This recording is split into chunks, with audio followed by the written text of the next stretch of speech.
Bismillahirrahmanirrahim. Assalamualaikum warahmatullahi wabarakatuh. Hai teman-teman, bagaimana kabarnya hari ini?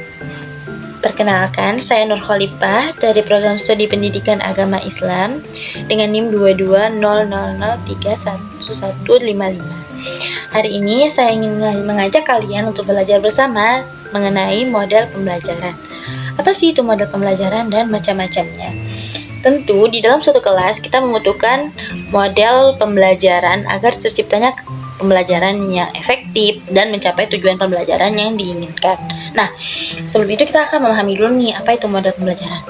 Model pembelajaran sendiri adalah kerangka kerja yang memberi gambaran sistematis bagaimana pembelajaran itu berlangsung.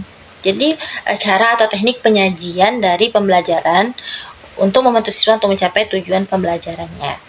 Nah, kemudian hari ini saya akan membahas 12 dari macam-macam model pembelajaran. Yaitu model pembelajaran yang pertama itu ada model pembelajaran inquiry, yaitu model pembelajaran yang berpusat kepada siswa sebagai subjek pembelajaran, subjek belajar. Jadi biasanya siswa ini diberi kesempatan untuk menemukan informasi secara mandiri dengan atau tanpa bantuan guru. Model pembelajaran ini biasanya dilakukan dengan melakukan observasi atau eksperimen yang dilakukan siswa agar mereka bisa menemukan masalah, memecahkan masalah, dan merumuskan masalah tersebut dengan cara berpikir kritis dan logis. Lalu yang kedua itu ada model pembelajaran kontekstual, yaitu model pembelajaran yang menghubungkan antara permasalahan yang ada di dunia nyata atau situasi dunia nyata dengan materi pembelajaran. Misalkan kita mempelajari materi gotong royong, kita menghubungkannya dengan gotong royong yang terjadi di masyarakat dan bagaimana penerapannya. Lalu yang ketiga itu ada model pembelajaran ekspositori. Model pembelajaran ini lebih berpusat kepada guru, jadi biasanya dilakukan dengan metode ceramah. Biasanya model pembelajaran ini diterapkan pada anak usia dini atau anak kelas 1 karena dominan guru yang menjelaskan materi pembelajaran secara verbal sehingga siswa diharapkan bisa lebih memahami materi tersebut. Nah, kemudian itu yang keempat nih, ada problem based learning. Jadi, model pembelajaran berbasis masalah. Siswa akan diberi sebuah permasalahan dan menyelesaikan masalah tersebut. Biasanya digunakan dengan pendekatan pembelajaran siswa pada masalah yang otentik atau masalah nyata sehingga mereka bisa menggali permasalahan tersebut dan mencari penyelesaian dari masalah yang mereka hadapi, sehingga mereka bisa berpikir lebih kritis dan logis. Kemudian yang kelima ada project based learning. Jadi project based learning ini biasanya menghasilkan sebuah produk. Dia menggunakan proyek sebagai media pembelajarannya.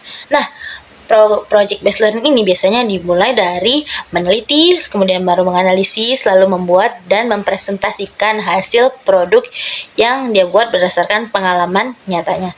Biasanya nih contoh dari project based learning ini akan menghasilkan video, film, karya tulis, penemuan-penemuan lainnya. Kemudian selanjutnya ada model pembelajaran kooperatif. Model pembelajaran kooperatif sendiri yaitu model pembelajaran yang dimana siswanya itu biasanya dibagi dalam kelompok-kelompok kecil. Jadi mereka akan kerja kelompok ya namanya. Kerja kelompok untuk menyelesaikan suatu permasalahan atau penugasan atau membahas suatu materi tertentu, diskusi. Nah, lalu yang selanjutnya ada model pembelajaran PAIKEM. Apa sih itu model pembelajaran PAIKEM? Kok namanya lucu ya? Model pembelajaran PAIKEM ini merupakan singkatan dari model pembelajaran aktif, inovatif, kreatif, dan menyenangkan. Jadi model pembelajaran ini memiliki 6 karakteristik. Yang pertama, dia berpusat kepada siswa. Lalu yang kedua, dia itu belajar secara tuntas. Nah, yang ketiga, peserta didik diberi kesempatan untuk mendapatkan pengalaman secara langsung.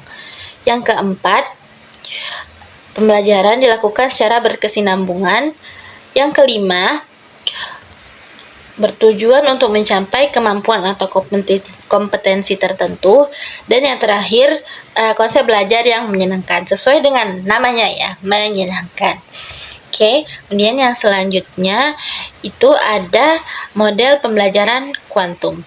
Biasanya mengutamakan otak kiri dan otak kanan. Dalam model pembelajaran kuantum ini biasanya ada yel-yel atau perayaan untuk memotivasi siswa. Jadi model pembelajaran kuantum ini biasanya atau lebih mengutamakan dia percepatan belajar dengan cara partisipator dari siswa dalam memahami potensi diri dalam penguasaan dirinya. Nah, selanjutnya nih setelah model pembelajaran kuantum ada model pembelajaran apa lagi ya? Ada model pembelajaran kelas rangkap.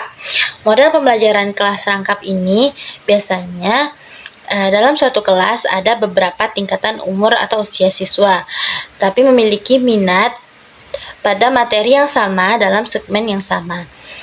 Atau si guru ini mengajar pada suatu kelas dengan tingkatan yang berbeda-beda gitu.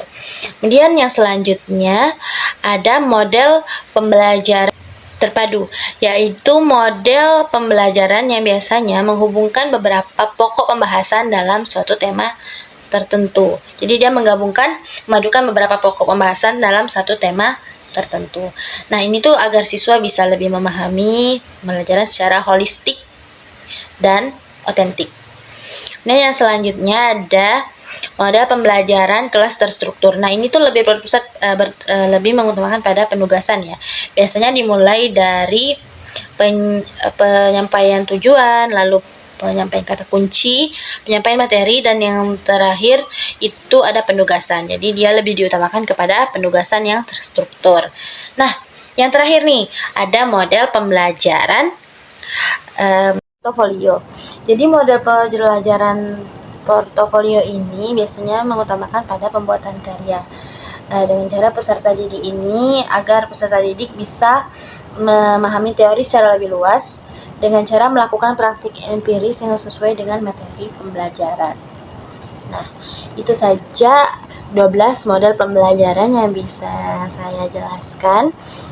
Lalu masih banyak model pembelajaran yang lain yang bisa diterapkan di sekolah dalam pembelajaran, tentunya sesuai dengan kondisi peserta didik yang diajar dan bagaimana perkembangan zaman sekarang.